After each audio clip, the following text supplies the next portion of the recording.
Podcave. What exciting things do you have planned for you and me to do?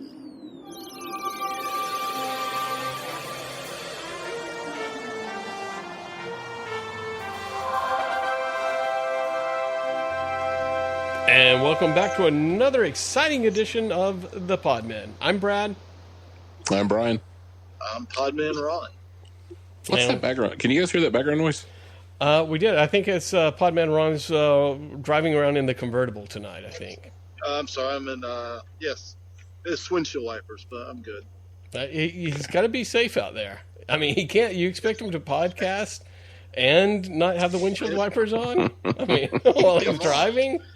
Sorry. Yeah, I mean, we promote safety here on the Podmen. At the same time. That's okay. We got it. We are without Alex tonight, as he has better things to do than join the Pod Brothers here. But you know what? We don't need him because we're not even sure if he's even seen the main event here of Shang Chi. But before we launch into that, launch into the news.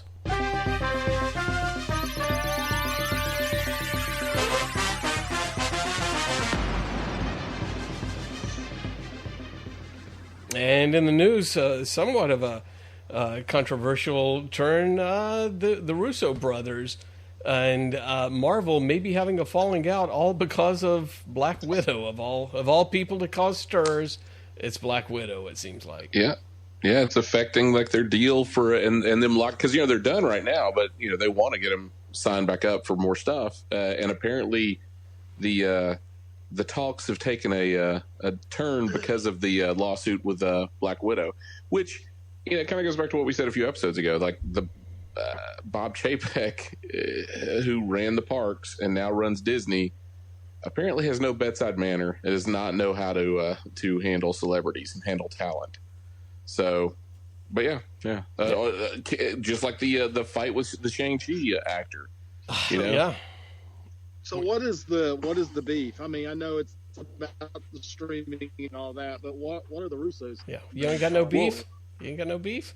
It's kind of like, I take it kind of like the Napster fight back in the 2000s with Metallica, Brad.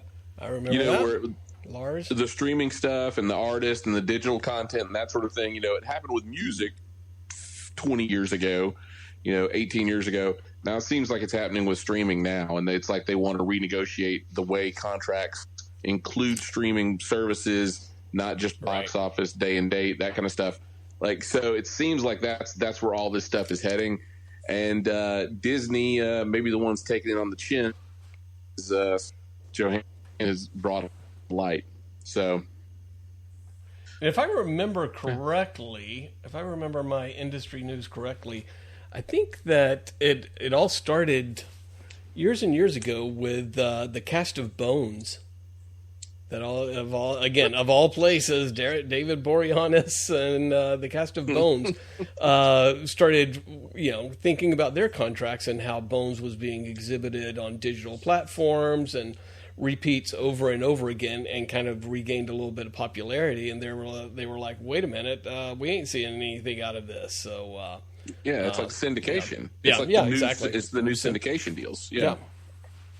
So we'll see. Yeah, so, and if the Russo brothers want to move over to Warner or even the Millarverse, hey, why not? Right? The Millarverse could use the Russo brothers, right? They definitely could use the Russo brothers. But yeah, I think also it's not just that. It's they can negotiate and kind of present solidarity, but also like have the backs of the actors that they may want to cherry pick for their projects. So it's a win-win-win-win-win all over for them. By the way, Brad, the Millarverse, I read I went ahead and read Super Crooks, which is the new book that is supposed to be the spinoff of Jupiter Legacy, because that was such a god awful turd. And he said, Super Crooks is set in the same universe. It's just the bad guys. There's nothing that overlaps with no references made to Jupiter's Legacy. None of it. None of that stuff appears in Super Crooks. And Super Crooks is only a 4-issue miniseries. So, and it's basically Ocean's 11 with superpowers. I mean, almost verbatim Ocean's 11 superpowers.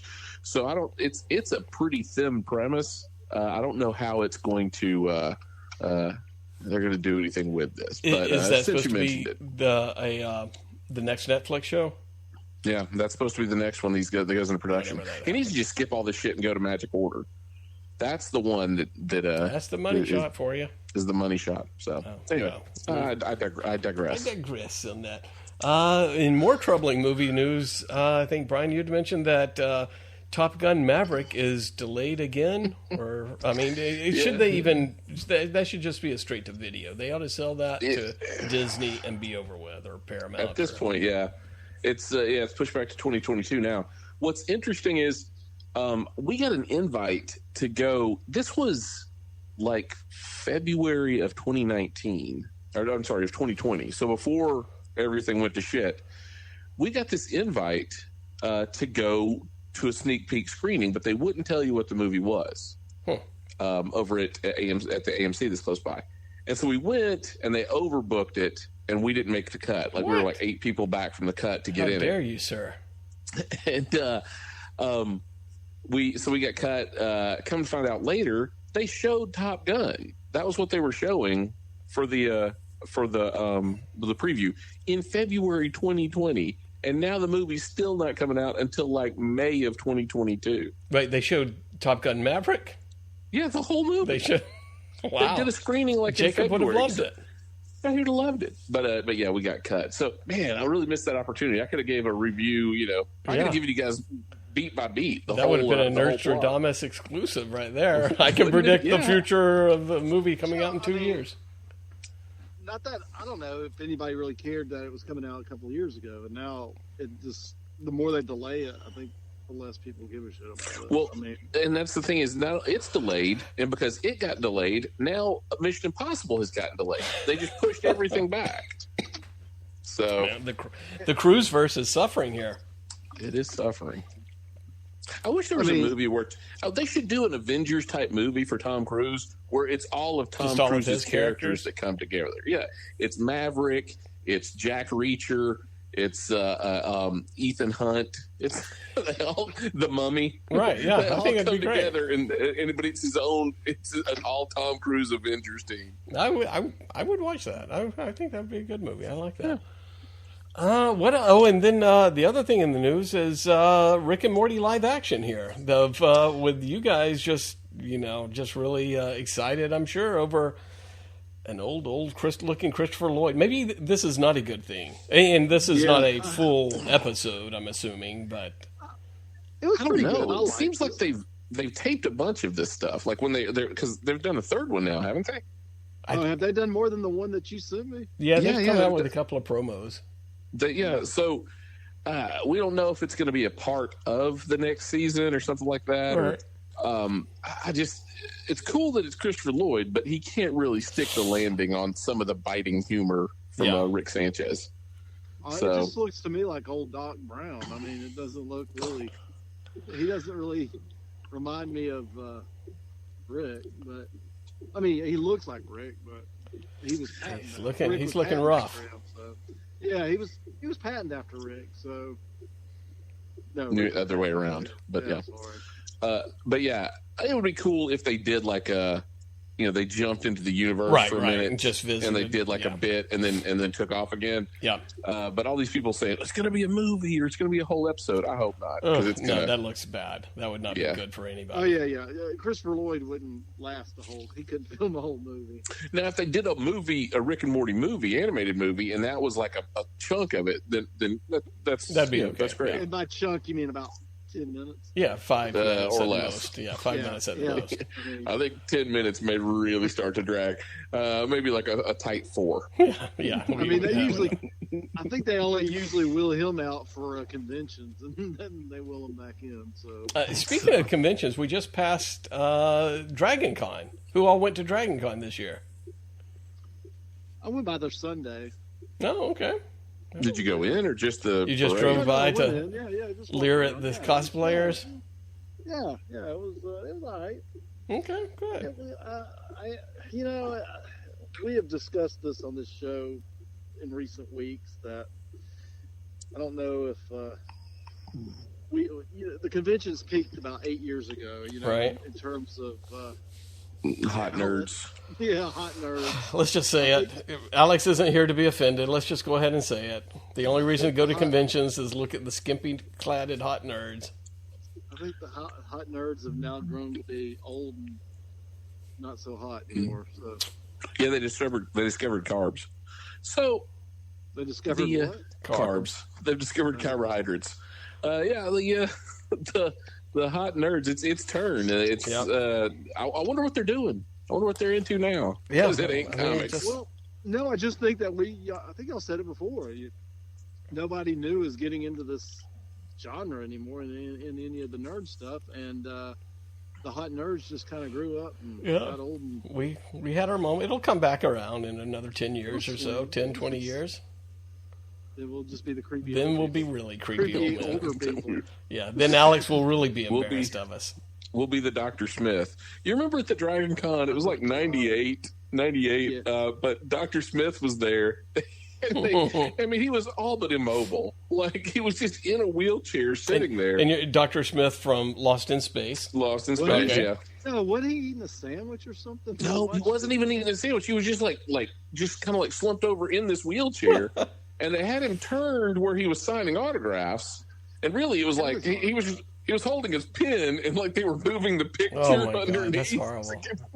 Like it was like he was, and but they had him next to the Playboy bunnies of like the '60s, and so like you had him next to all these old Playboy bunnies. And at one point we walked past, and they had just turned him around because I guess the booth was shut down. They just turned him, and nobody moved him away. But it was like lunchtime. Yeah, so no more pictures, around, people. And so he's just sitting there, and he's immobile. He's just like staring straight ahead, and like this Playboy bunny, who was in her 60s, is bent over, got her ass all up in his face, and he's not even moving. He's just sitting there. But it was all fairness. I don't think that would have interested him even if. But it's like they might as well have just the pain. They might as well have just hung a "Be back in 10 minutes" sign over. Just drape it over them, cover them up, and put back in 10 minutes. Yeah, just cover them with a bed sheet. I actually, what year was that? Because when I saw him and I got, it was I think it was like 98. He was a little bit more. You may have seen him another year. Because he was eating, we were making fun of him because he was eating some sandwich off to the side. That must have been in his prime time there. Look, whatever this con was, I never saw the man move. He was all balled up in a corner eating a sandwich, and we were laughing at him. You were there, of course, laughing at him. That doesn't sound like me. Yeah, that does not sound like Brian whatsoever. That doesn't sound like me. Yeah, right. I just remember, I have no idea what year it was, but I remember Peter Mayhew, Chewbacca, sitting outside by himself with his airbrushed Chewbacca face on his Abe Lincoln hat that he would always wear, sitting outside smoking by himself, sitting on the stairs outside of the World Congress Center or whatever. Yeah, and talk to him, Brad. Yeah, I think it was everybody's opportunity, but no one took it up. No one took him up on it. Yeah. What are you really going to say to him? I mean, honestly, that was my whole problem with just make the talking sound. to these people. Yeah. What do you say to what do you say to these people? Hey, I liked you, and you really wore that costume well. Yeah, I mean, I love the way you acted. You lurched in Star around. Wars. Yeah, I mean, what are you going to say? Well, it's true. What have you been in lately? We know the answer to that. Well, speaking of being in things lately, I guess the latest rumor in the casting area is Chris Pine may be joining the MCU, and there was lots of speculation amongst the podmen about who the hell he could be. And I thought it was up. You think you got an idea, Podman Ron? I told you on the group chat. My last one. No one responded. Which one? I guess you dumbfounded us all. Shit show. No. You know, no, it's not a shit show, especially with all this time traveling shit. What's the one genre that Marvel hasn't gotten into lately? Yep, the Western. The Western. Yep. What's a Marvel hero who traveled through time and came back to present day? No one knows because no one cares. Two Gun Kids. Oh, okay. That actually would be a good fit for him. I will admit that. I don't want to see it, but that's a good fit for him. I wholeheartedly do not want to see that show or movie. Yeah. I took a different route because I think he's going to be somebody a little more prominent than that. If you get Chris Pine, I don't think he's just going to be some throw-off character. I think Two Gun Kid's a throw-off character? Come on, Brian. Let's not start this bullshit again, okay? Come on, Brian. Too good. But I thought I had two. I said either Guardian from Alpha Flight, which would be pretty kick-ass. Chris Pine is he Canadian by any chance? No, I don't think he is. Okay, no, his dad was like in the industry. Or it would be cool if they could do the Jason Aaron Wolverine and the X-Men series, which came out about 6-8 years ago, but it was very like Harry Potter-esque. Yeah. Where you had like the older classmen became teachers, and then they had a whole new crop of X-Men. He could be Cyclops. Yeah, I mean that would make sense. I still liked your guess of the Beyonder for Secret Wars. Brian. I thought that was a great guess. The Beyonder is good too, because then he's the villain. You can make him a different type of villain, and he could as we saw in Wonder Woman 84, he could pull off like some padded shoulder pads and a mullet. Yeah, why not? And a mullet and all. Yeah, he could definitely pull it off as the Beyonder. All right, so, I would be up for that, I guess. Which would be cool if they did Secret Wars, and they made him, they brought in the Beyonder. Two Gun Kid would be much better. It would be something, that's for sure. In the trailers, Brian, you sent over the Wheel of Time. Now, is this that crazy multi-book thing that you keep harping on? Well, I don't keep harping on it. But Whoopi Goldberg. Yeah, this is Whoopi Goldberg and Gandalf or something like that. What is this? That's it. But the Wheel of Time. It's like a 14 book series that was written by what's his name? I'll come back to it. But it's going on for like 20 plus years, 30 years, something like that. But it's beloved. Like it's like in that The Hobbit, Lord of the Rings, Wheel of Time. Robert Jordan. But so it's weird. Amazon Prime like booked this, and then they started production on this, and then they got the rights to Lord of the Rings. Yeah. And so it's like, I feel like I got a feeling one of these two isn't gonna stick. But we did get the first trailer, and it looks good. Jacob loves the books. I think he's on like the seventh or eighth book. We got to get him on to talk about it. Yeah, well, so we get closer to the premiere, which the premiere I think is November, so it's not too far off. All right. We'll see. Another. Podman Ron pointed out, we'll get things moving because I actually can contribute to this podcast this time, talking about Shang Chi. And other trailers that I don't think we talked about, James Bond, No Time to Die. What other? There was Eternals. What other trailers were on top of Shang-Chi? Obviously some forgettable. Eternals, No Time to Die. Yeah, I got those. I don't know. Wow. All right. Well, yeah, that guy. There was that cartoon one, that weird. Sing 2. Yeah, Sing 2, which was bizarre. It was like. It's like what? It's like, hey, you like the Muppets, but we're not going to make a Muppets movie. We're going to try to make a Muppets movie without any of the Muppets. And it took a bizarre turn at the end of the trailer. Well, it takes this adult theme to it, and it's like... Yeah, like the guy stopped writing songs because his wife died. Right. A little deep. What fucking kid wants to go see that shit? I mean... Well, the twist is his wife was a gazelle. Well, and he's a lion. And he's a lion. He was integral in her death. Yeah, so that makes sense then. That makes sense finally. But on No Time to Die, I've not seen. I don't think I've seen any of the modern day James Bond, any of the Daniel Craig James Bond. So I'll wait for this one to come out and finish his run, and maybe I'll watch them all together. But do you guys feel anything for this movie?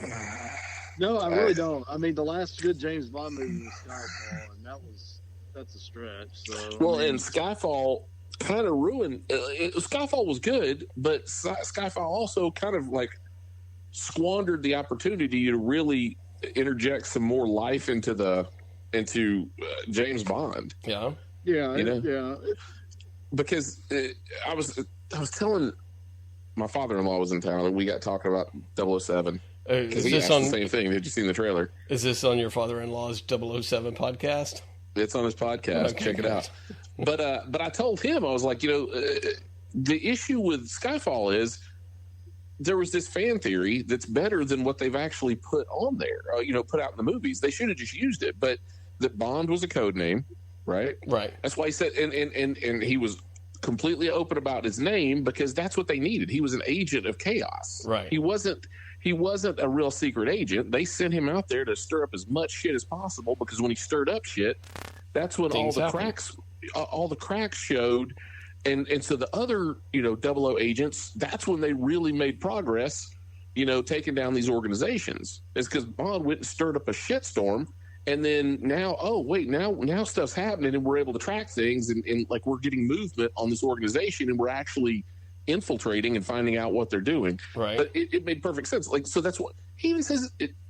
He not only is his code name completely out in the open, he says it twice every time he introduces himself. Yeah, exactly. Make sure they understand. Make sure you remember. I'm going to say it twice just so you don't forget my name is James Bond when you go to your boss and tell him who started all this shit. So like then you've got the idea that okay, well James Bond was really Sean Connery. Or hell, make James Bond was really, Daniel Craig, whoever. Right. And the next person picks up the baton is now going to use the code name Bond because now he's a myth and like he's the only spy that anybody ever knows. But yeah, it's like perfect. That would make sense. It's like a perfect explanation for all of it. I watched this trailer and there's just no. I mean, it's so boring. It is so boring and it's just the same old. There's nothing interested in it. And it just makes me think back that my idea would be to just put James Bond back in the 60s and where all the gadgets are back and, you can't rely on a Apple iPhone to do everything like you can now. I mean, technology has caught up to James Bond stuff, but what was cool about James Bond back then is all the little spy gadgets they used to do. You can go back and do that kind of stuff and set it all back in the 60s. It would be a much more entertaining movie than what they are now. Well, and here's the thing, too. If you did what I was saying a minute ago, now you can kill Bond. Yeah. Not only does all that stuff make more sense, you can actually kill him and replace him. And that, honestly, that would make this movie... If they had established that in Skyfall... Right, and now we're heading into this movie, or even the last movie. You're like, well, shit, this may be the one where James dies, or this may be the one where James dies. Right. So if you establish those ground rules, that makes this a much more interesting movie, and the universe a lot more interesting. It still doesn't fix the problem to PMR's point, where it's like, well, shit, like you don't really have to leave your basement to like take over the world anymore. Yeah. Be a secret agent. So it's like. It doesn't fix that, but at least it would make this movie more interesting and like the whole concept of James Bond a lot more interesting. So, well, hopefully this will be it. We'll have a new Bond. We'll have a new Bond soon. What else is going on? What else do we have? I guess that was about it. Well, we'll try to keep things moving. We got a death. We've got several. We have 2 deaths.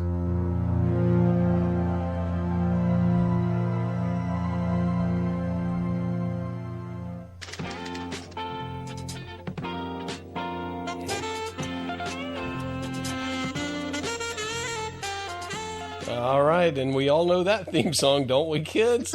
We all know it's time. Gather around the TV, gather around. It's time for Lou Grant. Lou Grant's on.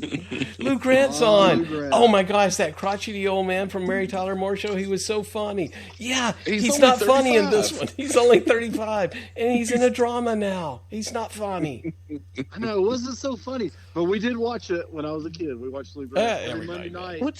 Monday night, 10 o'clock. It's the same thing for MASH and what's his face when it spun off. Oh shit! I was about to say Magnum. No, the guy. No, The guy. Oh my God. Shit. Not B.J. Honeycutt, but the guy before him, Trapper John. Larry? Trapper John. Hello, Trapper John, yeah. Yeah. Trapper John MD. Hello, Larry. Yeah, that's true. Yep. It was the same thing with. No, Hello Larry didn't get a serious spin-off, but that would have been good. I would have tuned in that. The Brady's try to. Oh my God! Don't bring that up to Podman Ron again. Brady. So Ed Asner, who after you start researching him a little bit, as I did, I mean he was everywhere. Yeah. If you'd ever get here on time, maybe you'd know what was going on. Parker, the first one to get a photo of the lizard for my nightly news gets a $1,000 bonus. Wow, look at that. He was J. Jonah Jameson handing out bonuses to young Peter Parker. I mean, he was in pretty much every cartoon in the last 30 years. What Spider-Man cartoon? It was The a Spider-Man Spider-Man from the 90s. There was that Spider-Man from the 90s. Yeah, he was in everything from the past, 30 years. He's been in every cartoon, I think. And recently he was in Cobra Kai. So there you go. He was That's true. Johnny Lawrence's stepfather in Cobra Kai. Wow. I mean, that man, he deserved whatever he got. He deserved what he got coming for him. No, he worked hard. Hardest working man in show business, passed away. So we will miss him greatly. And just sad that Willard Scott couldn't wish him a happy birthday. Because Willard Scott's dead too. Zing! Willard Scott, for all you youngsters, he's a weatherman on NBC. He used to dress up in 25 funny years costumes. He used to dress up in funny costumes. And, and kiss old ladies. 100-year-olds a happy birthday. You go, look at that good looking. Yeah, look at that good looking woman. Just as beautiful as she was when she was 102. Yeah, she was.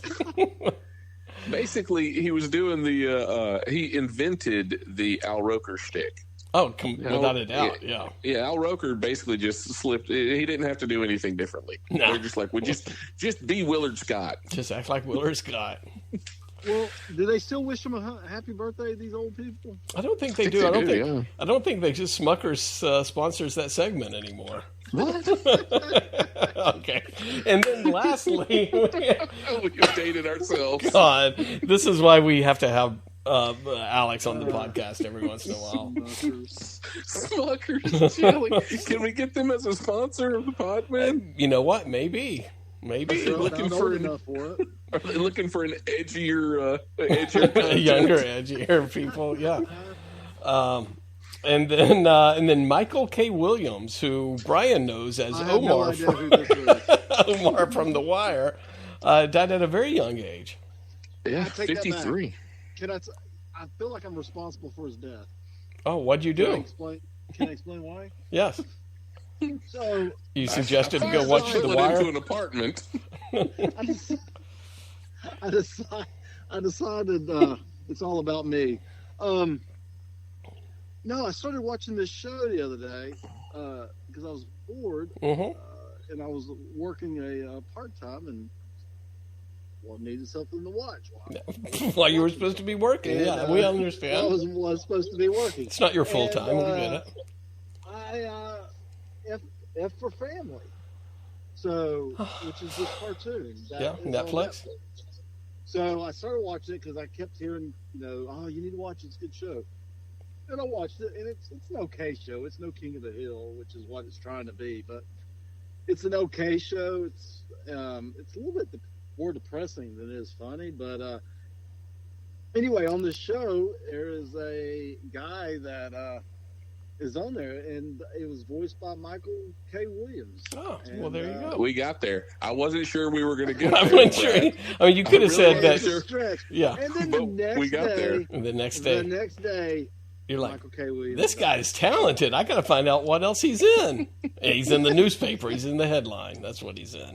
Most people, Brian, probably know him as Omar from The Wire, which you've tried to get people to watch before. Pod people to watch, and I can't commit to it, but Podman Ron, that seems like something you would watch. PMR, that seems like you would watch The Wire, no? Yeah, it seems like I would, but I probably won't. Omar Little on The Wire. That's where Idris Elba, everybody that's been in stuff in the past 20 years came from The Wire. Like, if you watch it, it's a who's who of all these character actors, but Omar I'm still Omar watching Little. Bosch, so you know. Okay, well, you finish up Bosch and Lincoln Lawyer and be done with Omar, that. yeah, Omar Little is everybody's favorite character from The Wire, but he's been in like everything. Like he was in Community. He was the teacher in one of the seasons of Community, like the it was the math teacher or something like that. Boardwalk Empire. He was in a big chunk of that show. He was in Lovecraft Country, which I hated that show, but not because of him. I just hated that show. But yeah, he's been in hundreds of films and TV shows. He and Ed Asner both. But I guess they're saying it was a drug overdose. He said he's 53, but there was apparently a bunch of drug paraphernalia Hanging out of his arm. So that could have been it. Wow. He was a voice on Aqua Teen Hunger Force. Wow. So he really was the Ed Asner of his generation. He did a lot of voiceover work, it sounds like. He was, and he had a tremendous scar down his face, and that's what he was kind of known for. He got into a bar fight. Everybody thought it was he was like a gang member, that sort of thing. He got into a bar fight, but he was like a dancer. I think he went to Juilliard. So, but yeah, that's part of what got him the cred for Omar, was that nasty scar across his face. But I will say this: there was a lot of tributes to him, so he must have been. People must have liked him. It's kind of weird that I'd never really seen him in anything. There's many people that pay tribute to him. So. We love to honor our dead. We're a society that loves to miss people. But let this be the thing that gets you to watch The Wire. Many honors. I'm just curious, what the Wire? I'll get on my soapbox real quick. It's 12 episode seasons, right?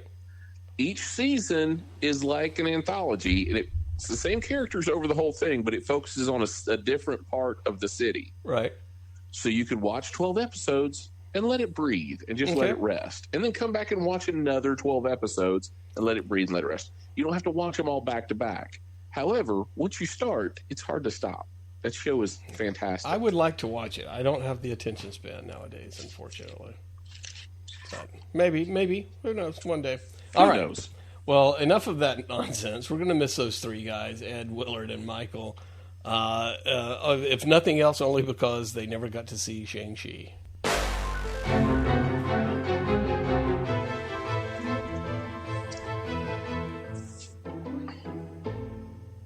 All right, finally, we've got a new Marvel movie. Everybody's been waiting for Shang Chi. I guess I keep saying Shang Chi. It's my southern accent. Shang Chi finally came out, and you know what? You know who else came out? I came out. I came out of hiding, and I went to go see a movie. So that's I'm out, and I'm proud, baby. But you know what? I'm going to go back in, and I'm never coming out again after this movie. I'm never paying full price for another fucking movie. Man. Oh, my God. You picked the wrong movie. I picked the wrong movie to be like, I'm out. Of a movie. It was enjoyable. All right. You're just hoity-toity with your movies, man. What's so hoity-toity? Yeah, wait till I get to my other thing. But, again, I had a few issues, but it wasn't. Only two things I really didn't like. Okay, the star and the story and the plot. No, I really liked the plot. I thought the plot was good. Okay. Let's go ahead and jump into it. Yeah, let's get into it. Let's get into it. I like the movie. And me and Brad talked about this. No one in this movie really had a personality except Awkwafina, and I think that's why. And I've got a theory. And that's why everybody liked Awkwafina. But the only problem with Awkwafina is they gave her the stupidest lines. I mean, she's funny because she makes those goofy faces and she says the goofy things, but the jokes that they gave her to say they just fell flat to me, at least. Shang Chi himself, to me, just didn't have much of a personality. He was just kind of dry. His sister even had even less of a personality. Well, can I stop there? Can I stop you there? Because I'm watching the movie, I'm to your point. As I'm watching the movie, I'm like, he had little to no personality. She was like a black hole of personality, his sister. And it's like, I feel like they're like, well, but she knows karate, so we can't really get rid of her. But we got to punch up this movie. And I wonder how late in the script or in the production did they add Awkwafina? And I think when they added Awkwafina, they're like, look, have you seen the movie Rush Hour?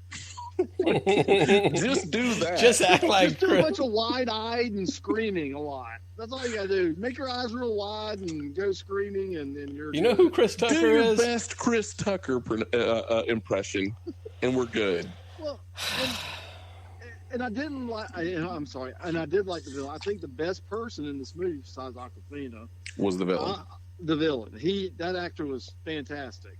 He was from really, the really, Grand really Master. Good. He was great. He was fantastic. Everybody else, dry. I mean, oh my god. Well, he also had the most interesting backstory and character development. Backstory.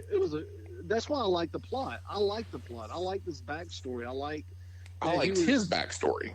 Well, yeah, okay, but what? I didn't care for Shang Chi's or anybody else's. I guess my point. Shang Chi's was his backstory. Not really. But and of course, in Marvel style, they killed him. The most. Well, they really had to because at this point, if he would have stayed alive, he probably would have been a good guy. Maybe. Well, he could still be behind the 10 rings and have a different motivation behind the 10 rings instead of making that void of a human being his daughter the head of the 10 rings. But yeah, he was the most interesting character, and they killed him. But see, that's the thing. That's one of the things DC doesn't really do. I'm just. Well, I mean, in Shazam, did they kill Savannah? No. Did they kill Cheetah? No. Did they kill Ares? No, he's a god. Did they kill Joker? No, they've never killed Joker. Did they kill who's in the Jack Nicholson? They killed Zod. They killed Jack Nicholson's Joker. They killed Zod. Yeah, but by and large, they'll keep the character where they can bring it back. Yeah. Right? They can Lex Luthor it and bring it back in a different way. Well, there wasn't. Go ahead. There wasn't a need to kill him. Right. It didn't necessarily advance the plot, and he had the most interesting story. I would rather him be like the Magneto to Shang-Chi. That would be good. And have the opportunity to come back later on, even if it's he's only gray, not black and white. Well,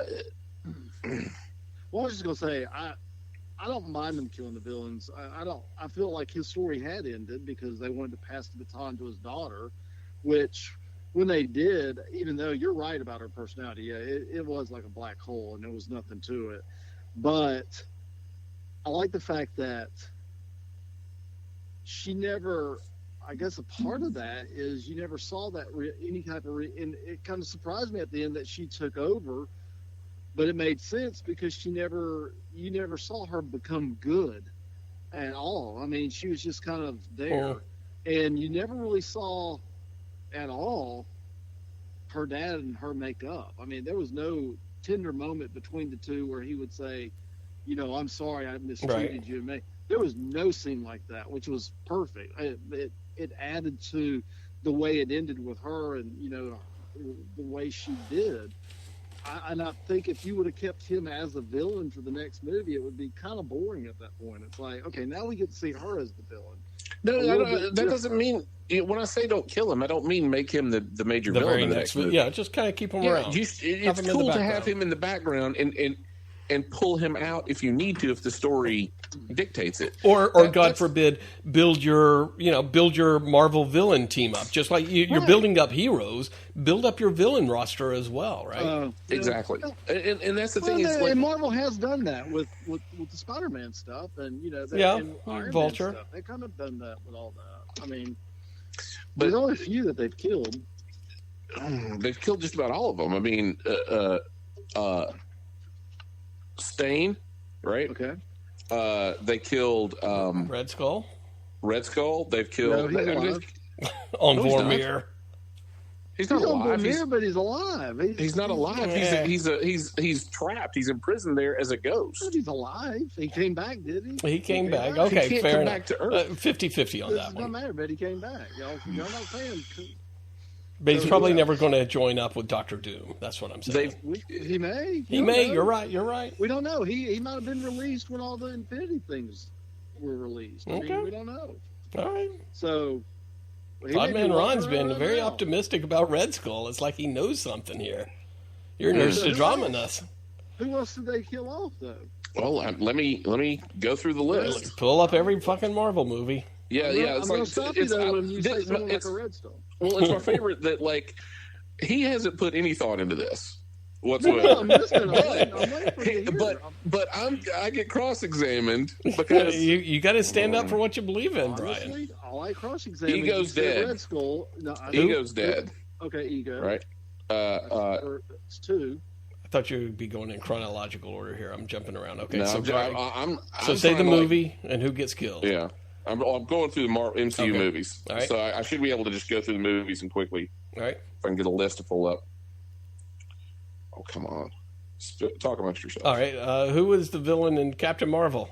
They're still alive, right? Yeah, he's alive. The We got 25 movies, and I've counted. the Dark Elf Four, and the Dark Elf He's dead. and Thor. Yeah, he's dead. Let's see. Hela and from Thor. Hela's dead. That takes care of the Thor movies, right? Stain is dead. Let's see. Red Skull is dead. Did they kill Red Skull's not Killian? dead. I will not call. Yeah. I will not Okay, say we'll Red give him a. Skull's dead. What about Killian from Iron Man? Killian's dead. Okay, so now go through Scarlet Witch. Hold on. Yep. Ronan's dead. There you go. Thanos is dead. I think you may be losing this one, Podman. Right? Yellow Jacket's dead. There you go. 8 out of 25. We're not even hit the 50% mark yet. Killmonger's dead. He's coming back, but we'll say 9 out of 25. He's dead right now. Let's see. All of the black, all of Thanos' henchmen. They made such a big deal of them. They're all dead. They're henchmen. We don't count henchmen. We count big people. So what? Who there's? No, Baron Zemo's alive, right? Zemo's alive. Okay. We've kept. Ultron, Ultron's dead. as far as we know. 10 out of 25. So I would say they killed, but they also had kind of multiple villains throughout, or the same villain throughout. Like Thanos took. Yeah, I mean, I would give them half and half. I mean, Okay. we're not killing everybody, and I see your point, Brian, and I see both of y'all's point that it would be better to keep some of them alive to make these Sinister Sixes and all this. I get that, but Marvel has done that. They have taken the steps to, we're about to have a Sinister Six, and the whole Far From Home with Iron Man. I mean, with Spider-Man, Mysterio. was a bunch of Iron Man. Killed villains, Mysterio's dead. I mean, so All right. Well, we're let's kinda doing that. let's get back to Shang-Chi. Okay, so Shang-Chi. maybe about halfway into the movie, I leaned over to Podman Ron as well as the gentleman who was sitting really close to Podman Ron for no reason whatsoever in an empty Jesus theater. Christ, don't even get me started on that. Okay, sorry. And said, you know what? I realize what the problem is here. I'm watching a Disney movie. I'm not watching a Marvel movie. I think Marvel, and maybe this happened with Captain Marvel, and I didn't see Black Widow, but it's like, okay, there's a little bit too much of a Disney thumbprint here on these movies now. And, it played out what I imagine, like Jungle Cruise or AKA Pirates of the Caribbean, where they just kind of hop from scene to scene and have an adventure to adventure. And lo and behold, the bad guy has a heart of gold by the end, but then dies through his own Machinations. machinations, just like the bad guy in every other Disney movie, animated movie, where they fall off a cliff or, whatever type stuff. No one ever no one ever kills the bad guy. The bad guy dies because they were standing in a fire and refused to get out or whatever type stuff. Green Goblin? Did Green Goblin die? Green Goblin? Oh, that doesn't count. Yeah. That doesn't count, though. So I think that was probably my biggest beef with this is like, it feels like more like a Disney movie than a Marvel movie, and there's, to me, absolutely no inspiration whatsoever. It felt extremely uninspired, and maybe that was because of the lack of emotions from the actors. Yeah, that's where, or Brad, I kind of had a similar, but my thought was, this is like paint by numbers. Yeah, completely. It's like, okay, it's karate. What other karate movie do we know? Rush Hour. Oh, so let's steal some of Rush Hour. Let's what other properties? And so they just just hobble together the script. And honestly, the end of the movie, it felt like they made all the mistakes that the DC movies make. Yeah, it's like they got into the.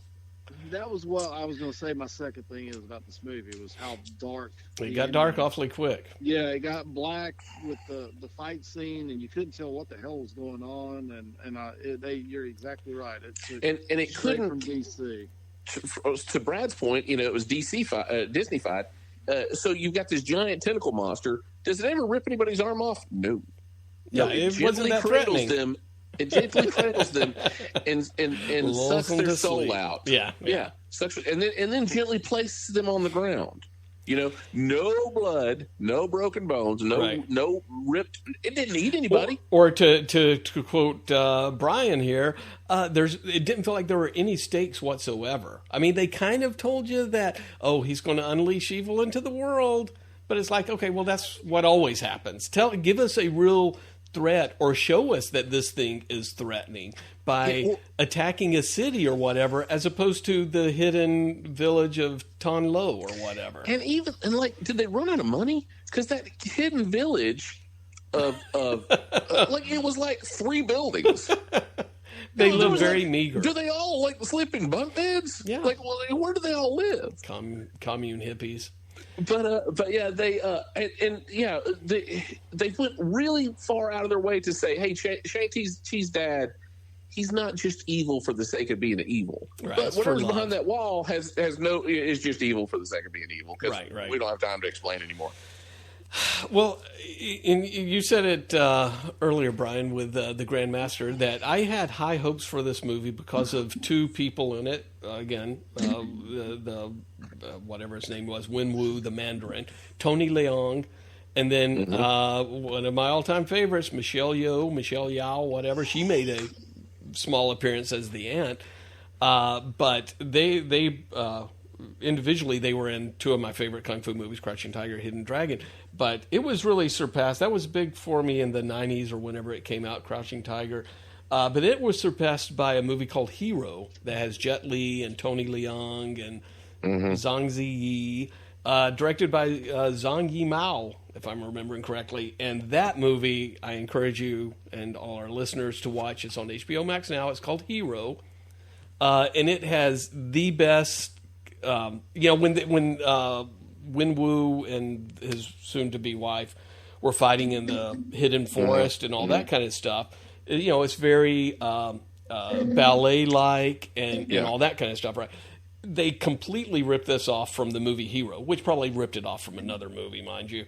But Hero did it so much better. So that added to my disappointment in this movie. I'm like, I don't really know. I don't remember who the director of this was, but if you put this in a more capable the hands of a more capable director of directing these very cinematic, these very stylistic fights, I think I would have liked it better rather than we've got the bamboo scaffolding fight. And that was at night as well. And to where I'm like, okay, I don't really care about this anymore. I'll get off my soapbox, but go watch Hero. It's a great movie. I mean, I see y'all's points in this, but I mean, at the end of the day, I did enjoy it. I liked it. I liked the story. I just wish they had better personalities. I liked the fight scenes. The fight choreograph was cool. I liked his powers. Yeah. All that was really cool, but, you know, the personalities just wasn't there. And like you said, Ryan, I think you're right in the fact that they said, oh, God, get somebody in here to punch this up. Punch it up. And the other thing I was just going to... Brent, before you move on, let me go back to your point. So the director is Destin Daniel Cretton, who is Asian, like there's some, you know, Pan-Asian, you know... blood flowing through him? Blood flowing, but his directorial stuff has all been like Just Mercy with Michael B. Jordan. Right. Short Term, Glass Castle, The Shack. I mean, it's all like either like indie dramas. It's like indie dramas. So it's like you're making a kung fu movie. Yeah, they should have gone. You bring in, like one of those like visionary type directors. Even if you're like, look, we're going to do co-directors. It's like, okay, we're going to have like the action sequences, and we're going to have the stylized stuff, and then we're going to have the other director kind of hit the plot points to get us there, so that but. Yeah, it's kind of weird. And the other thing that when you were talking about personalities, Podman Ron, that I think, and so you guys correct me, correct me if I'm wrong here, but it felt like one of the missed opportunities is that, you know, they kept saying that, hey, Sean, you're half your mother, you're half your father. You've got to, you know, rebel against wanting to, you know, go in and kill people, be an assassin and all that. I never got that there was much of a internal struggle with this guy. No. I mean, he always, I told my wife, I'm like, I hate saying this about somebody, but he was milquetoast. He was as plain as you could get. He needed more of his father, not his mother. Right. Yeah. He was all mother, not father. So it should have been like to make that point, he's got to have like anger issues. Right. There was no struggle. It didn't. He's got to have this like internal rage that he has to tame. Like he was milquetoast. So it's like, what at that point? Again, it's like, hey, this is something that was in another movie. Let's cram it in here. It's like, well, you know, when they going to go for that first mission for his father when he was young, you know, you would think that he'd be, you know, this angry guy. Right. You know, but there was none of that. He showed no like struggle to be, you know, to put down the dark side of himself at all. It was just all. And yeah, and then, you know, all of a sudden, I guess, you know, I kind of thought about it afterward. I guess when Wu, his father, you know, started, he went to get the eye pendants, right? He had to put those into the eyes of the thing so they could do the water maze thingy.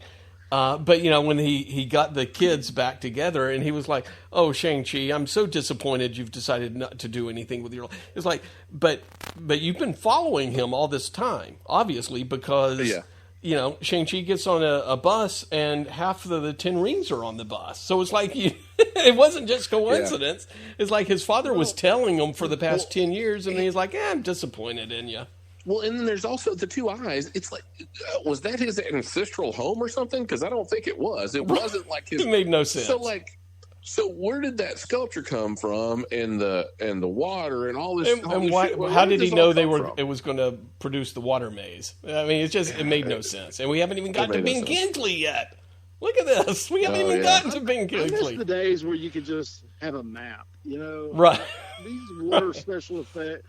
Like you said, how do you know this is what's going to happen? I mean, wouldn't it be easier just to put those two little jewels and a big door opened up and there was a map? I mean, that would have been much. Or just say that, oh my God, I finally found the map to the hidden city or whatever. But again, we're shitting on it. But yeah. What? Here's good. Podman Ron? I was just say, I know we're shitting on it, but I mean, I don't mean, at the end of the day, like I said, I did enjoy it. I had fun during it. You know, it wasn't so, I didn't feel like the storyline was so convoluted that I could, like Black Widow was, and just so, I want something in between. I don't want it to be James Bond convoluted, to where it's so convoluted it makes no fucking sense. But I don't want it to be, let's jump from adventure to adventure and not have something, you know. Well, that's the thing is, if you have a film with a good hook, you know, a high concept script, which high concept script means it's a simple plot but it has legs. It's got a simple plot, a simple narrative, but it can carry through the whole movie and make sense. If you could have that simple plot, you don't need all this other shit crammed in. Right. You know, if you care about the character and you can see his struggle, and you don't have to have space aliens come in at the end of every fucking movie. Right. You don't have to have demons you can just tell a story that you care about, that is realistic, and you care about the characters, and it's a good story. Like, it doesn't have to. Cthulhu does not have to come through that gate at the end of the movie. So, I guess what I was going to say was, it doesn't even follow the hero's journey. Right. Exactly. Yeah. It doesn't even follow the hero's journey is you go on this adventure, and when you come back home, you realize you've outgrown it. You can never truly come home because your experience has changed you, right? No, not for Shang Chi. He goes back to karaoke. They just go right back to karaoke. Not giving a fuck. His dad just died. He almost died. His sister's running a criminal organization. Right. Like, nobody's following up on her. Like, they've killed hundreds of people in this village are dead, and they're just let's go hit karaoke. Let's go hit karaoke with Wong. We haven't even gotten to Wong yet. So before we get to Wong and the Mandarin, real quick, when it showed the flashback with Shang-Chi as a young guy going to go kill somebody or whatever, right? It occurred to me, and it's something that Podman Ron, you said before even seeing the movie, is like, oh, you know what? Could have made this better. That should be Shang-Chi. He should be the young guy. And let's see this guy grow up. And, oh, my God, how great would a Spider-Man, Shang-Chi, teenagers kind of Marvel team-up thing be? Because he could head into New Warriors. And he could head into New Warriors, as opposed to this 20/30/40-something-year-old who you don't know how old he is. Aquafina says she's known him for 10 years, but he's never gotten in high school. Yeah, he's never gotten into any kind of fight or altercation that would necessitate him showing off his kung fu skills until he gets attacked on the bus in the past 10 years or what. Again, it made no sense other than it tried to move the pictures along. It didn't help move the story along. Right. Well, and that's the thing is, basically, this movie was. It's a throwaway. They're like, look, we need a new Avenger. So wait, he's got a dragon scale tunic, and he's got the 10 rings. Could he hang with the Avengers now? Yeah, he can hang with the Avengers now. This movie doesn't mean anything other than now he can show up in the Avengers. I'm coming out of it, other than he can bounce around and shoot. It's like, I don't really know what the 10 rings powers are. I mean, they certainly aren't my 10 rings, right? Right, and then you get to the post-credit scene, right? Yeah. Which I'm completely convinced the post-credit scene they crammed in there because somebody said, hey, those should be Fing Fang Foom's rings. And they're like, oh, that's a great fucking idea. Right. And because now the rings are sending off a signal into deep space, which I'm assuming they're teasing Fing Fang Foom. Or Galactus or something. Well, I can already tell you who they're teasing. Tell us. I think the rings are connected to the Eternals, and they'll call in a Celestial. Oh, okay. I think they have something the rings have something to do with the Eternals, and that's why that's the connection we're going to get with the Eternals. That would make sense. I would like that. So that there's some connective tissue there. Well, if that's the case, why? All right, well, you had the Guardian in the water thing. Why the fuck did you need that? Just make it Fing Fang Foom. Right. Why the fuck couldn't you just make it Fing Fang Foom? That would have made the movie infinitely better at the end. Yeah. Wow. I hate this movie even more, I think, after this podcast. Before we give ratings, though, I do want to touch on Wong and the Abomination, who evidently Wong, who was from what we've seen in previous movies, is kind of a serious guy. You know, he's no funning around, not like the wacky Doctor Strange is. But in this movie, he seems to be pulling some shtick and cahoots with the Abomination to make a little money on the side. And he loves to sing. Hustle, yeah. Yeah, he has a side hustle, and he sings karaoke. Who is this character that we've just learned about? This Wong, the wild side of Wong. Out of character, right? From what we've seen. This is like the old comic book thing where you get a new writer in and they just completely change the character to fit their it's like it doesn't matter what happened before. Yeah. Like it doesn't matter what they established about this character before. He's a goofy he's drunken master. Yeah. It's like that kind of thing. Yeah. So Man Ron, I'm not wasn't too crazy about the whole Wong thing. This whole underground fighting, one thing I've got to wrap my head about, and I think we all do, if you really give a shit about this, is I found it kind of weird about this underground fight club between superheroes and stuff. But then I thought, well, we are looking at 5 years into the future than where we left off because of the blip or the snap or whatever the fuck we want to call it. So in that time, I guess these underground clubs could have started and all this stuff could have happened. But I don't know. I thought that was kind of dumb with Wong. Because you think of Wong as like the sophisticated master of martial arts and mystic arts. Mystic arts, and he's just like a punchline. I mean, it's like, Well, what about Abomination, who is apparently like just Solomon Grundy? He's just a big doofus. Yeah. So. Yeah, that was weird. Okay. And then Ben Kingsley's performance. So again, you had several comic reliefs in this movie, right? No, I'll just say this. I agree with you on his performance. I thought it was kind of, again, like Aquafina. I think the lines that he was given and the jokes I think the jokes fell flat totally in this movie. But I did like the Planet of the Apes joke. I do like, what was that joke?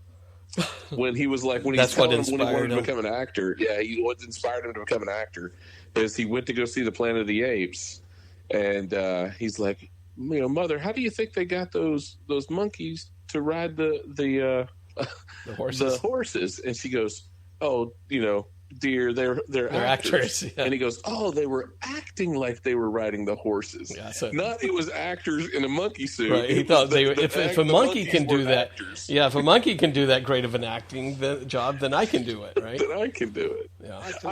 I did enjoy that. I did enjoy that joke. But you continue, Podman Ron. What about the Mandarin?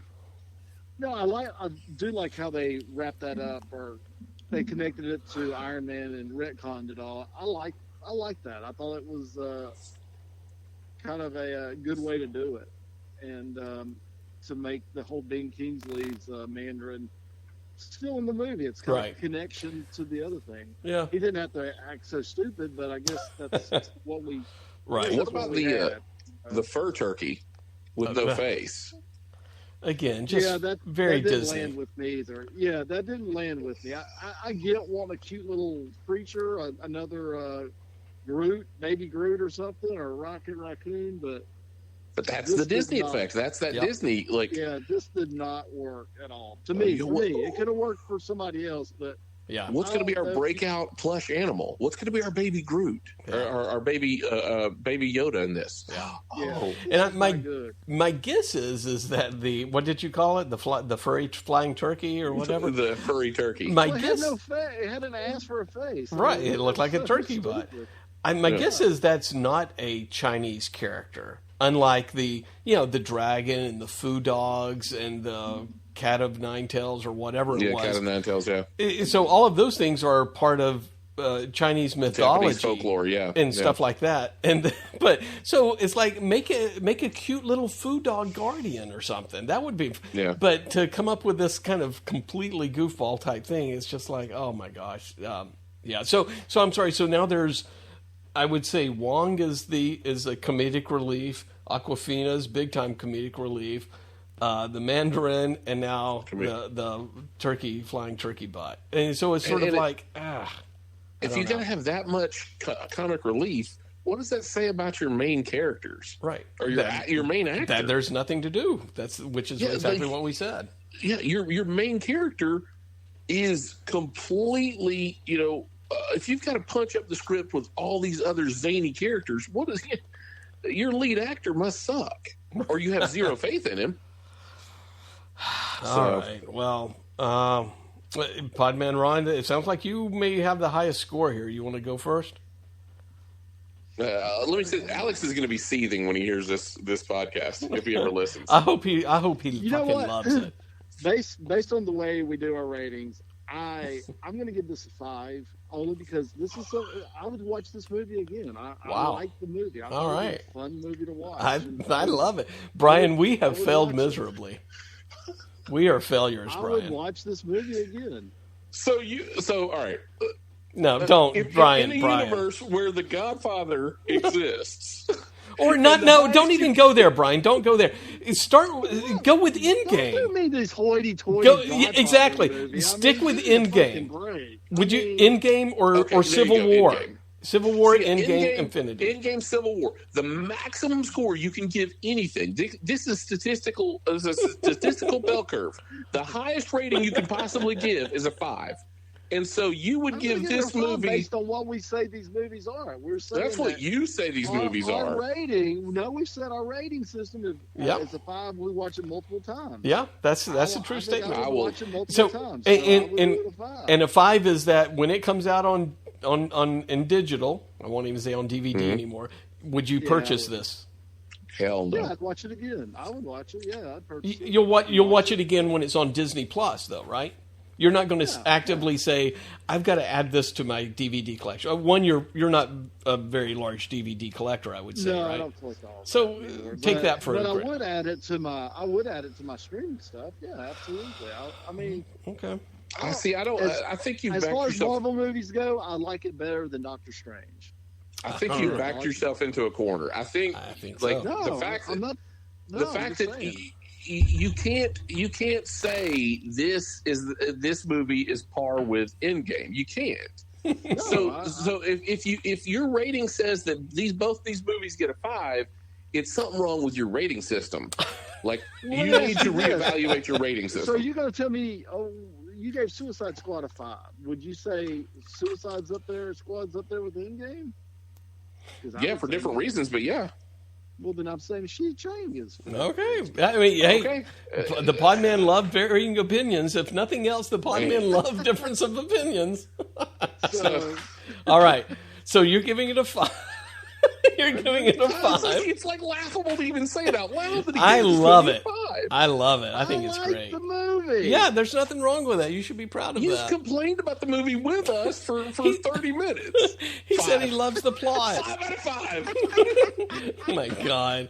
Now we know exactly. I mean, Absolute Alex is, there's some similarities between these two. Yeah. All right. Well, Brian, I'm going to break this monotony. I think I'm going to give this a 2. Honestly, I probably will watch it again to make sure that I'm not an insane person. But this movie, it was so disappointing to me because I was expecting to be thrilled with all kinds of kung fu type action that was well choreographed and all this stuff. That's kind of the point, right? That's kind of the point. Is they're getting into a different genre. Right. That's what we were kind of promised, right? We're getting into a different genre. This is a different type of superhero. Right. This is it's the master of kung fu, and so like they're teasing this to Ron's point earlier that we haven't done westerns yet. Well, I give we still 2-star kid a 5 yet. Yeah, we still haven't done a kung fu movie yet, as far as I'm concerned. Right. So. Yeah, so I'm going to give it a 2. I was very disappointed in it, disappointed in the actors, disappointed with the plot, and disappointed with the director. But I'm going to blame it squarely on Disney's shoulders, not necessarily mine. I give it a 2. What'd you get? 2. Man, you guys. I say that, and maybe this goes to your point, Brian. I say you could completely not watch this movie and probably not miss out too much on whatever the fuck is going to go on with Phase 4.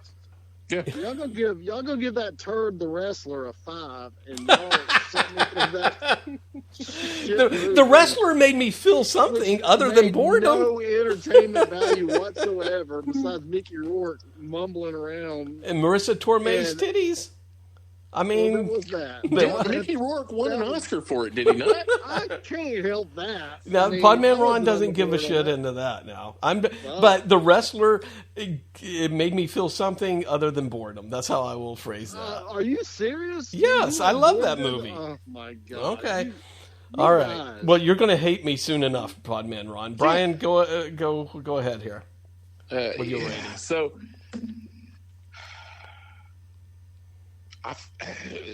we can't do halfsies. No, absolutely not. So, Brad, I think I'm there with you at a 2.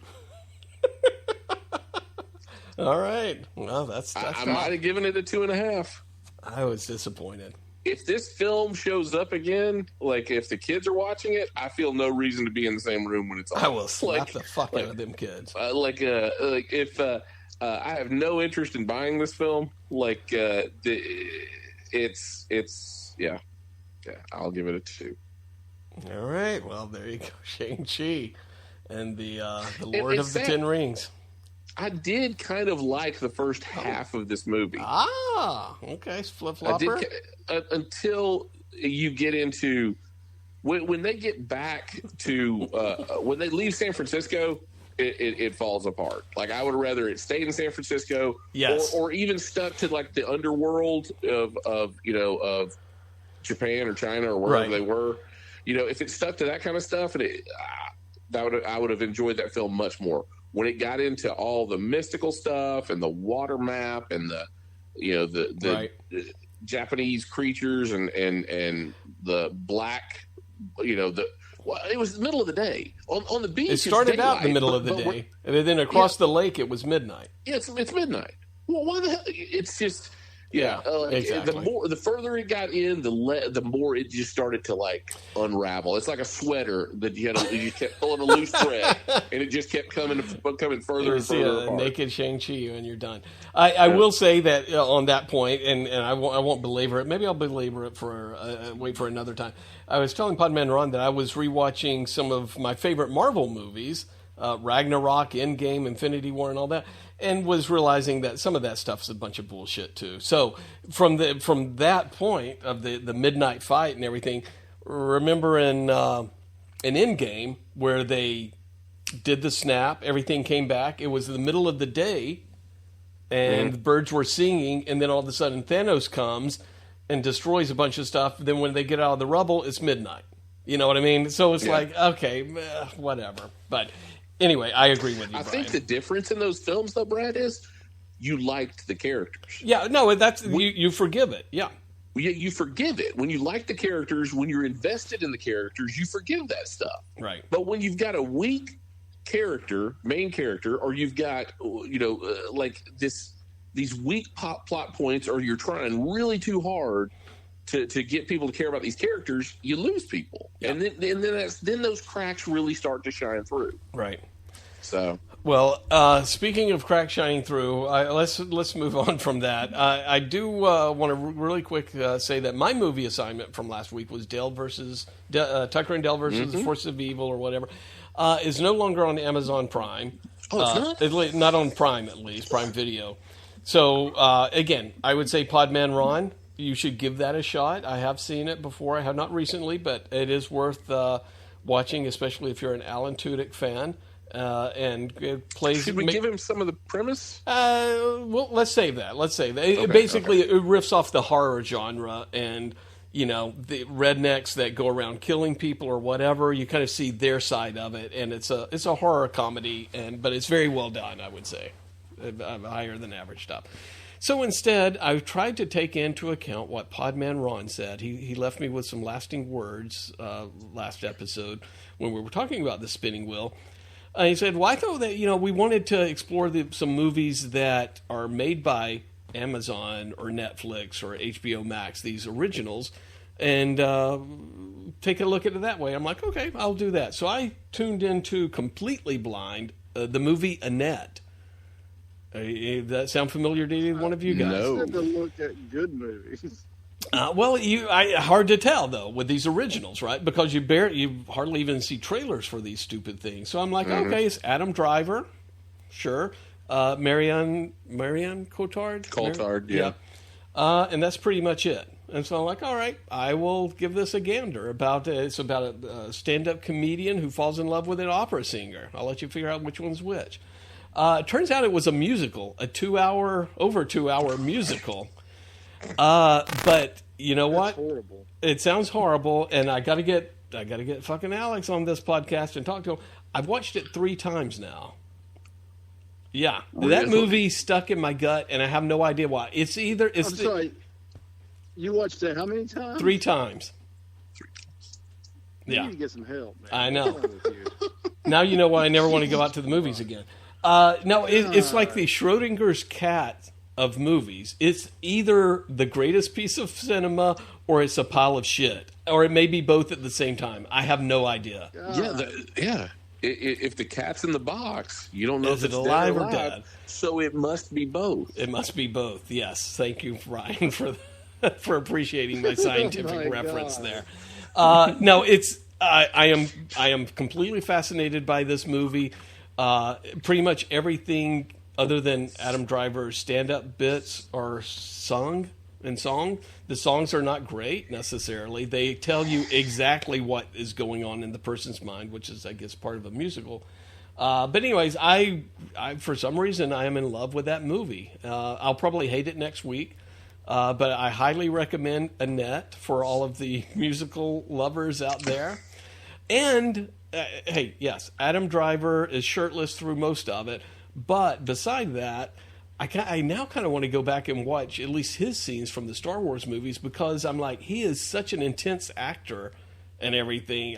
He may be one of my favorite actors of the generation after seeing this movie. Wow. Yeah. And he doesn't do that great of a job in it. But there's something alluring about him to where I'm like, I kind of want to see this guy in more things. So, anyway. There was a time people wanted him as Nightwing.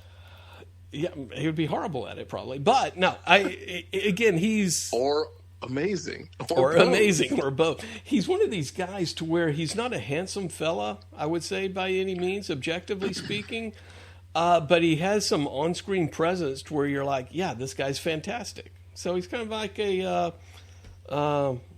Steve Buscemi. To where his on-screen presence makes you say, like, I would watch this guy act in anything, even though I don't like looking at him. Sorry, Steve Buscemi. I know 9/11's coming up, so... A ripped Steve Buscemi. There you go. Oh, my God. All right, so that was my hot take on that. I'm going to text Alex and see if he's seen it, because I know you guys would just shit all over me for watching a fucking musical for 6 hours, so I don't expect much from you. So I have replaced it with something on the streaming wheel. Let's go ahead and go to the streaming wheel, see who is in for quite a surprise.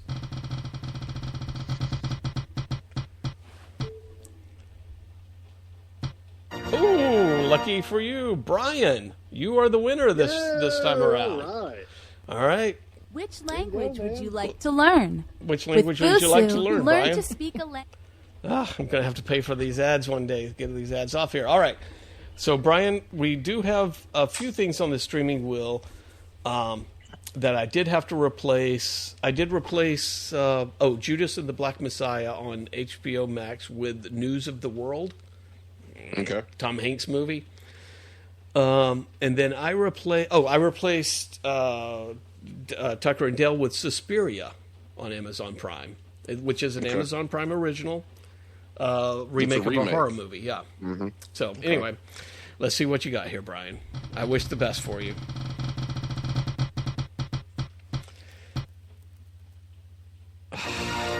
You lucked out, Brian. You may have already seen it. We should all watch it, from what I understand. Val on Amazon Prime. Val Kilmer documentary.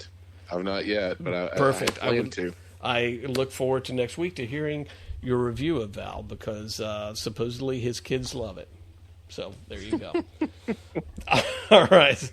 All right. Do we even want to head to the TV land without Alex being around to talk about What If? What are we going to talk about? What If? What If? Again? Oh, well, go ahead. Yeah.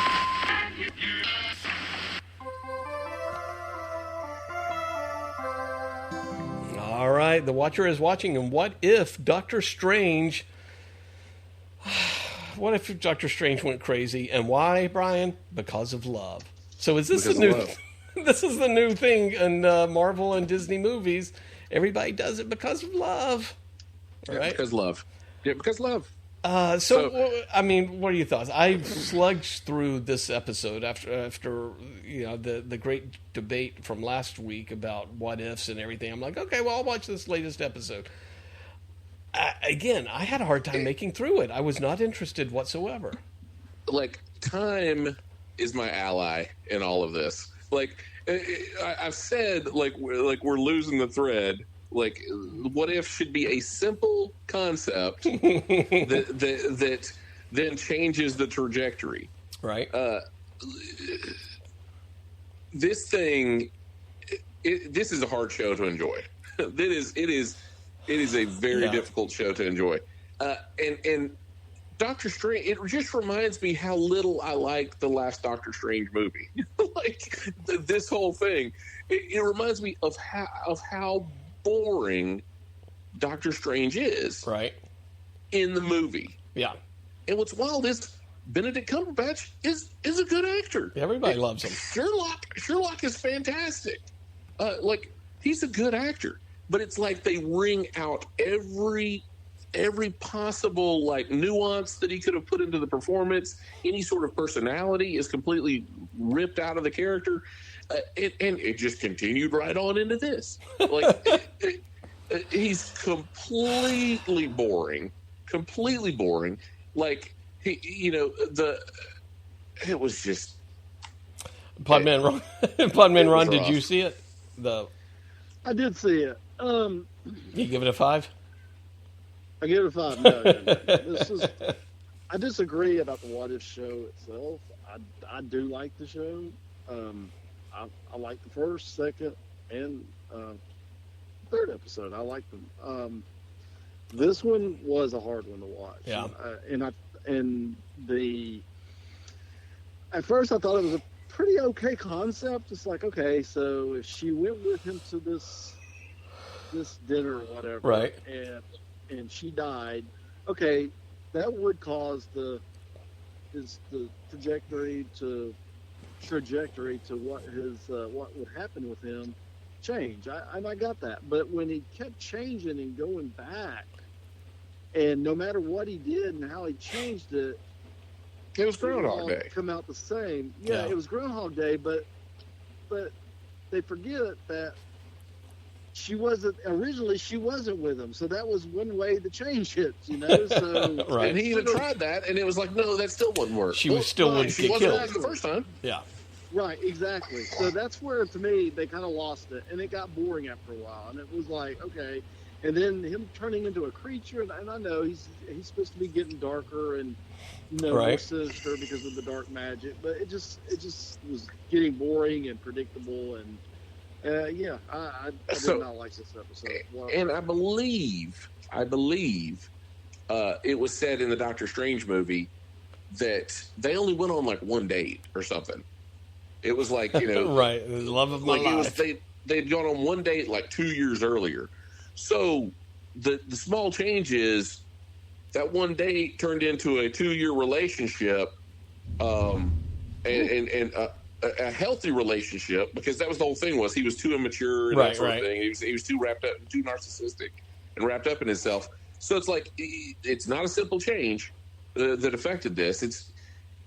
There's rules to it. If they establish the rules like to this, it makes better sense, and it's going to keep them from getting into the weeds.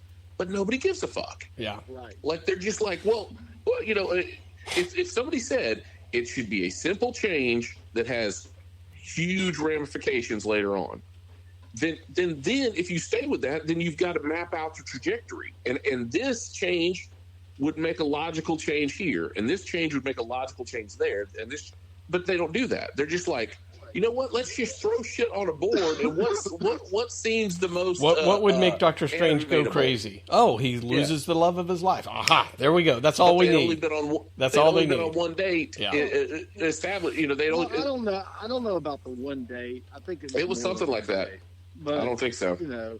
I'd have to go back to rewatch that. Like I said, I didn't mind that part of it. I mean, and I get what you're saying about it's the one change that could change everything. One little, if I turned right instead of turning left. But I mean, I get this that it would have been a change if she would have went with him and she would have died. But I just didn't like the whole Groundhog Day thing. Yeah. It was monotonous. It wasn't really what If's about. It's not really what the time thing is. I mean, he should. Well, even when things.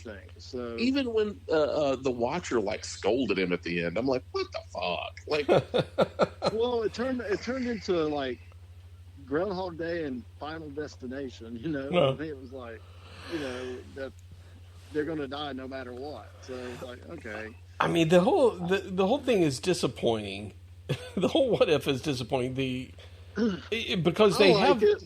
Well, I love the concept of it, and they have the, the ability to do kind of whatever they want to, and that's fantastic that you can animate having T'Challa as Star-Lord and all that kind of stuff.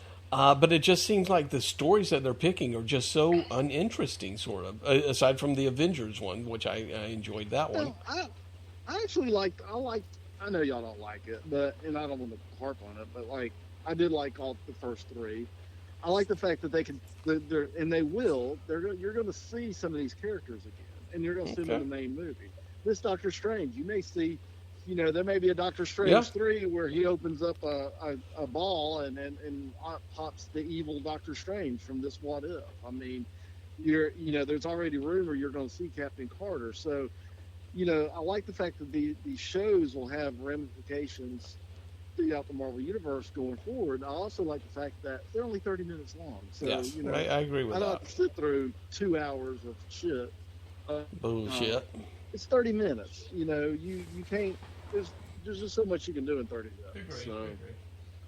Although this last episode seemed like it was 4 hours, so it was a long one.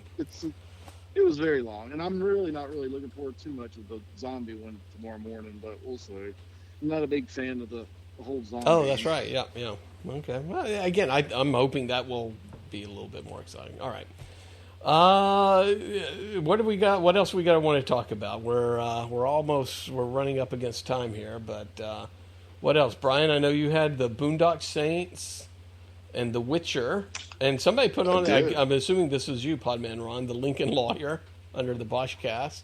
No, that wasn't. No, that was me. Oh, okay. That was me. So it's been a dry run. I watched. I can do these quickly. I watched the Lincoln Lawyer just because of the Bosch connection. Yep. And PMR, you should watch this movie because I love that movie. It's a great movie. Yeah, there you go. And so it's it's apparently set in the Bosch universe, even though Bosch is never referenced in any way, shape, or form. But they're saying it'll be connected when they do the Lincoln Lawyer TV show on Netflix. But it's like he's the anti-Bosch. He's very likable. And this is Matthew McConaughey. Matthew McConaughey. Okay. He's very likable. The story kind of does the same sort of thing where multiple plot threads come together at the end. But a very good film. I'm excited to see the TV show. And honestly, it's like twins. It's like Bosch is the Danny DeVito to Mickey Haller's Arnold Schwarzenegger. Wow. It's like Bosch got all the antisocial, Hopefully they don't Bosch it up. Oh my God, we're just gonna have to go through and pull out all the best lines from Bosch because he is so dry and so terrible. I just watched an episode the other day where there's a bomb in the courtroom, and he's like, "There's a bomb, everyone." He just announces it so. It's just terrible. You'd have to watch it. I don't know what this actor, where he gets his inspiration from. So watched The Lincoln Lawyer. Highly recommend it. All right. Everybody should watch it. Then I watched for the first time ever Boondock Saint. Oh wow! I've never watched it before. It's been a while for me. And I gotta say, it takes you a little bit to get into what's happening with this movie. Right. Like the opening credits, I don't know if you remember, Brad, the opening credits were very Dukes of Hazzard-esque. So you remember the Dukes of Hazzard? It would start. It would be like Daisy's washing the right. Jeep, and she turns around and goes. She turns around and mugs for the camera, like that kind of thing. Right. Well, the credits seem like they take like 9 minutes. And it's these little, and it basically tells you like the whole setup of the movie. Okay. But it'll show you like a little snippet of what's happening, and it'll cut away. Right. And it'll do more credits, and a snippet of what's happening, and it'll cut away. And you think it's like, oh, it's just these are quirky characters. It's like, no, this is a major plot points of the movie in the credits. Right. And then by the time it turns on you, it's like by the time you get to like the midpoint of this movie or a third of the way into the movie, you're like, you're in the rhythm of it, and it's wonderful. It's a great film. And at that point. Who are the main actors? It's oh man, damn it. Hang on. Okay, never mind. Well, it's Daryl from The Walking Dead. Yeah, and some guy that then you don't really know, right? Willem Dafoe, right? The bartender, his name's Doc, and he's got Tourette's. And I was like, I know this guy from somewhere, and I looked it up, and it's Doc from Fraggle Rock. Wow. Human on Fraggle Rock with Sprocket the dog. Yeah. It's him, but he's blurting out, obscenities throughout the film. Oh, he isn't now. Yeah, okay. He made it until like 2017. Got a lot of rain coming in. Yeah, Boondock Saints. You got to stick with it. Okay.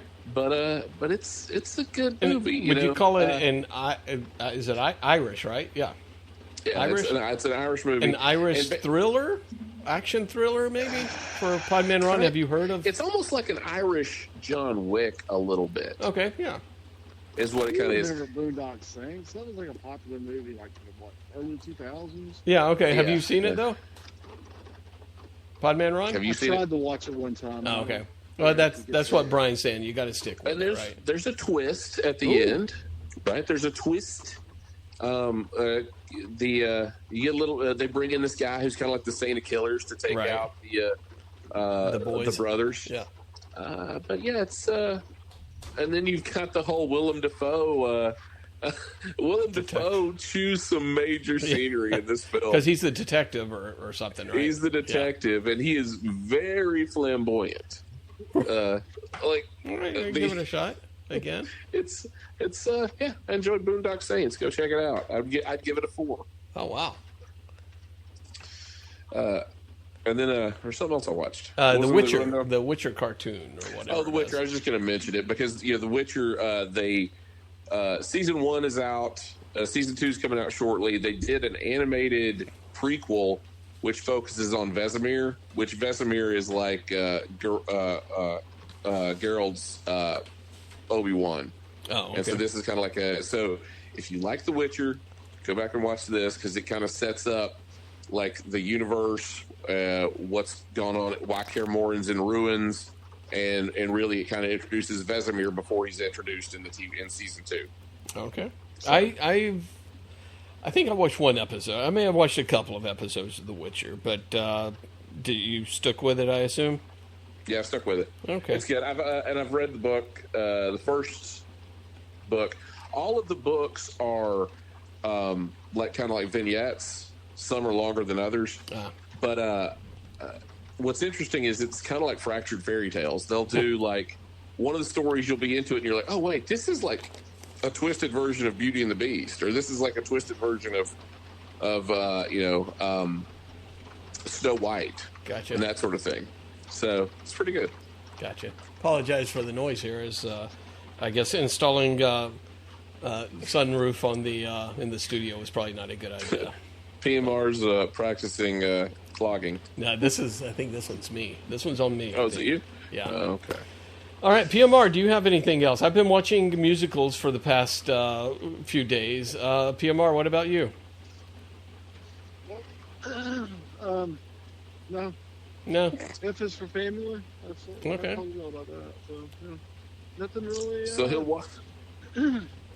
watch F is for Family, but he will not watch The Wire. No, he will not. I think I'm surprised. I would think The Wire would be right up your alley, Podman Ron. And I will get to it. I will. He will get to it. Bosch first. You told me Yeah, Bosch. that's true. That's true. You got to get through Bosch. Plow through Bosch. You know, it's too late. I'm already invested in Bosch. Yeah. Unfortunately. See it through. The other thing that I was that I finished rewatching for several times is The Righteous Gemstones on HBO I really want Max. to watch that. Oh yeah. Did you ever watch that, Brian? I've not watched it. I mean, I thought about it. I love Danny McBride. And Walter Goggins is in it. Walter Goggins is in it too. Yes, like Vice Principals. Yes, I didn't know he was in it too. And the woman from Vice Principals that was the stalker, she's in it, as well as Adam Devine, whatever his name is. Yeah, I like Adam Devine. And John Goodman, right? And John Goodman. So it's got lots of people you've heard of. It's not as good as Vice Principals. I don't think I won't say call it more serious or anything, but it's not necessarily as laugh out loud as Vice Principals is, but it definitely has its moments. And Walter Goggins is fantastic as always in it. So, and it's so far it's only one season. I think it's coming back next year. But Brad, I hate to pull the PMR card on you, but I think his name's Walton. Walton. Oh, thank you. Oh, yeah. I do not want to. Yeah. Walton. Damn. He's your Idris Elba. Idris Elba. We all have our Idris Elbow to bear. Yeah. All right. Well, the rain is about to kick us out of the studio here. Any other things for next week? Nope. That's all I got. Not a damn thing. All right. Podman Ron? No, I think I'm good, guys. You good? All right. Well, hopefully we'll get. I'm going to watch Shang Chi again. I bet you will. Yeah, you will brave the rain to get back in the theater and sit right next to somebody, sit next to a stranger, and be like, "This is some good shit. I really like the plot. I hate the actors, but I love the plot." I'm loving this movie, man. All right. Well, I hate the actors. The third act sucks, but it's all right with me. But 5 stars. 5 stars. 5 out of 5 stars. All right. Well, if you can sit through a subtitled Chinese movie, I would suggest Hero for you, Podman Ron. But you know I can't. All right. Well, I can hope one day you will. But until next time, save it for the podcast.